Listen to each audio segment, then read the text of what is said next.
curando a alma. E nesse processo de cura interior, o que eu trago para vocês hoje é uma pequena consultoria familiar sobre laços desafinados. Pois é, muitas vezes nós passamos o final de ano com muitas pressões psicológicas, pensando naquele parente difícil, naquela pessoa complicada e também nas inimizades do ambiente de trabalho que muitas vezes ocorre durante o ano. Mas o que fazer como pessoas espiritualizadas nesse processo de cura da alma? Eu vou falar para vocês uns minutinhos o quanto nós precisamos perceber que no outro se expressa muitos dos nossos sentimentos, dos nossos medos, dos nossos bloqueios, das nossas dificuldades de tolerar, das nossas dificuldades de encarar o novo. Muitas vezes a outra pessoa não tem uma aprendizagem tão rápida e tão eficiente quanto nós, e nós já perdemos a paciência com aquela pessoa no ambiente de trabalho, não é mesmo? Às vezes a pessoa ela pode ter comportamentos muito inadequados para o nosso sistema de crenças, mas no fundo, nós até que gostaríamos de ter um pouquinho dessa liberdade, dessas regalias, mas não queremos olhar para dentro de nós. Então, muitas vezes temos que tomar muito cuidado com o que estamos criticando no outro. Será que é uma inveja? Que eu gostaria de estar no lugar do outro, por isso que eu estou criticando? Será que é um processo de orgulho, que não quero dar o braço a torcer de que a condição do outro é uma condição melhor que a minha? Ou eu não quero dar o braço a torcer as minhas convicções, meu sistema de crenças, e eu acho que para ser feliz a pessoa tem que ter um padrão de vida como o meu, tem que ter uma família, tem que ter filhos, tem que ter dias de viagem, dias de férias, e aí você vai desafinando os seus laços pelo seu sistema de crenças. Eu sei que algumas pessoas espiritualizadas vão dizer assim, Manu, mas tem as questões espirituais, que eu bato o olho naquela pessoa e eu já sinto que eu não tenho afinidade. Eu já sinto que aquela pessoa não é do meu naipe. Deve ter sido alguma coisa de outra encarnação.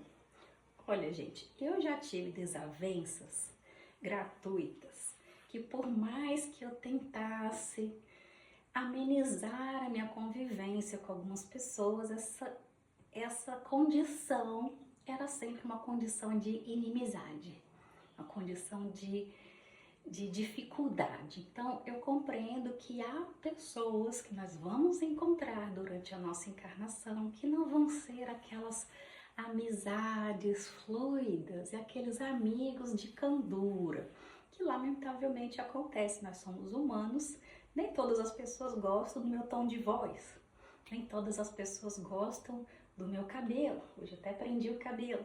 Nem todas as pessoas vão gostar de eu gostar de brincos longos. Então, algumas pessoas não vão gostar de preto.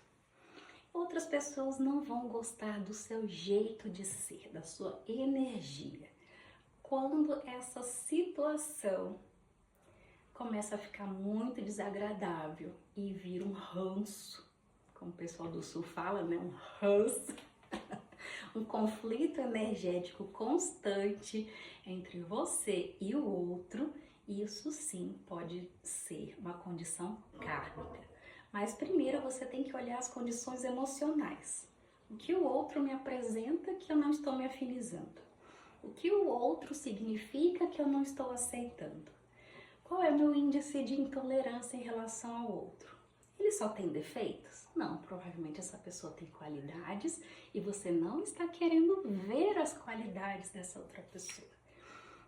Às vezes é uma pessoa trabalhadora, uma pessoa honesta, uma pessoa íntegra, e você só está olhando aquilo que te satisfaz naquele momento e você está criando mais neuras, e isso pode virar uma condição de dificuldades não só de relacionamento, como também de dificuldades psicológicas, partindo para uma psicose e uma neurose. Sabe quando a gente fala que todo professor tem uma rixa com um aluno, porque aquele aluno não deixa ele dar aula? Pois é, na verdade aquele aluno está falando para o professor: eu quero uma metodologia nova, porque a sua não serve para mim. Só que o professor, em vez de perceber isso e acolher, muitas vezes ele cria o ranço contra aquele aluno do fundão, problema que vai dar mais problemas até o final do ano. Então, o que nós devemos fazer? Revisar os nossos procedimentos. Ah, mas aí você está querendo que eu mude por causa do outro? Não, você não precisa mudar por causa do outro. Você só precisa rever a forma que você está se comunicando com o outro, a forma que você está obedecendo um chefe, um professor, uma sogra, um sogro, o marido, a esposa, como você está respondendo. E você vai ter muito mais paz e tranquilidade quando perceber que esse processo pode fluir com mais leveza, se você simplesmente silenciar mais e ouvir mais esses laços desafinados. Bem, voltando para os laços desafinados do pretérito, das reencarnações, que são um percentual bem pequeno, o que pode acontecer é a espiritualidade superior ajudar você a sonhar. Já me aconteceu também de eu ter um processo de anos com uma chefe, até que um belo dia eu sonhei por que ela me odiava tanto. Só que eu nem podia conversar com ela sobre aquilo, porque as nossas religiões eram muito diferentes. Então eu fui percebendo que cabia a mim compreender o ódio dela por mim, que era de um processo kármico de encarnações anteriores e que eu não tinha mais nada a fazer nessa vida a não ser mudar de unidade e deixá-la em paz. Porque a minha presença iria sempre ativar essas questões neurológicas da maternidade dela, que foi comprometida por uma ação militar minha de outra encarnação, de uma época muito remota. Mas a minha presença daria sempre esse gatilho mental nela. Então, adiantava fazer alguma coisa? Não, não é o momento de despertar espiritual desse espírito. Quando ela despertar, seja lá onde eu estiver, as pazes verdadeiras do espírito serão feitas, porque ela compreenderá que o processo reencarnatório, ele tem um destino fixo e um destino flexível que depende das nossas escolhas. E algumas condições, elas são importantes e necessárias. Mas claro que o abuso de poder, ele é sempre castigado. Então, eu recebi meu castigo dessa chefe por muito tempo. Aceitei, agradeci, resgatei e estou liberta dessa culpa. Agora o restante é com ela, entre ela mesma. Então, todo esse processo, ele vem de muita reflexão e autoconhecimento. Algumas pessoas perguntam na nossa consultoria espiritual: Manu, eu devo fazer apometria? Eu falo, olha, primeiro vamos avaliar como é que está o seu nível de depressão, de ansiedade, vamos avaliar como que estão as suas condições neurológicas do momento, porque quando for para você fazer uma apometria ou uma terapia de vidas passadas, seu próprio anjo da guarda vai sinalizar isso para você. Então não é o terapeuta que tem que fazer isso de uma forma espiritual profunda. O terapeuta, ele ajuda você no seu despertar espiritual de uma forma mais profissional do que amadora, como acontece em alguns centros espíritas, que as pessoas vão, não conhecem profundamente as questões psicológicas e saem de lá com muito mais traumas, transtornos e preocupações em relação à sua vida presente.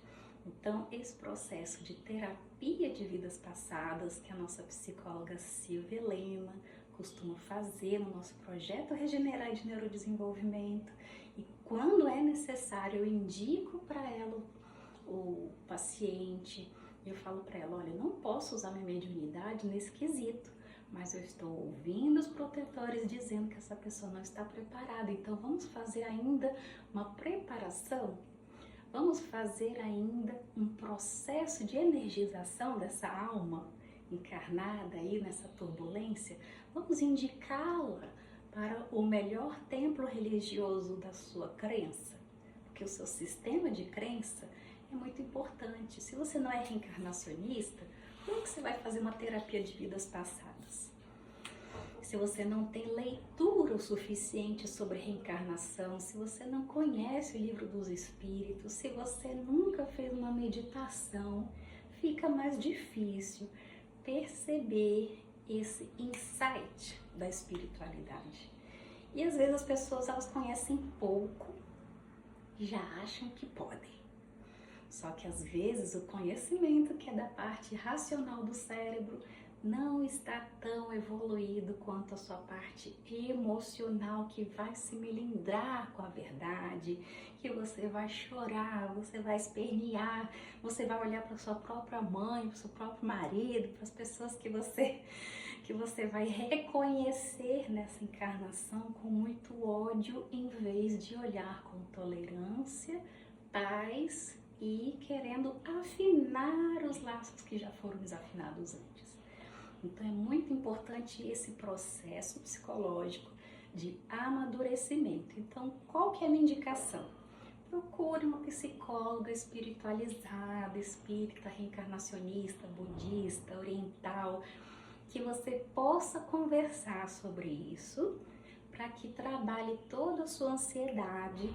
E quando você começar a ter sonhos e regressões espontâneas, você procura uma terapia de vidas passadas, porque significa que você já está pronto, tá bom? Foi assim o meu processo. Eu comecei com 16 anos, ter esses déjà vus e ter essas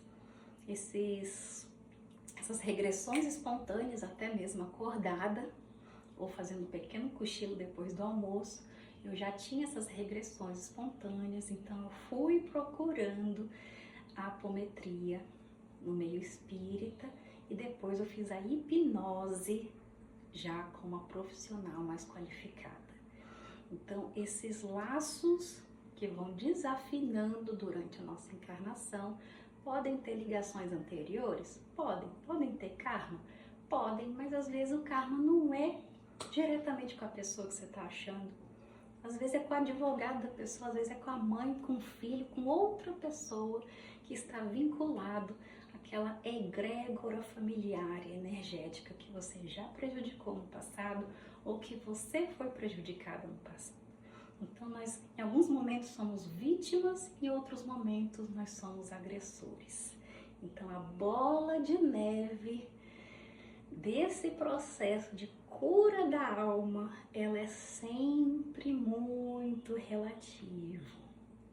Hoje sou vítima, mas e antes? Será que não fui eu que provoquei? Então pense nisso e viverá melhor em 2025 dentro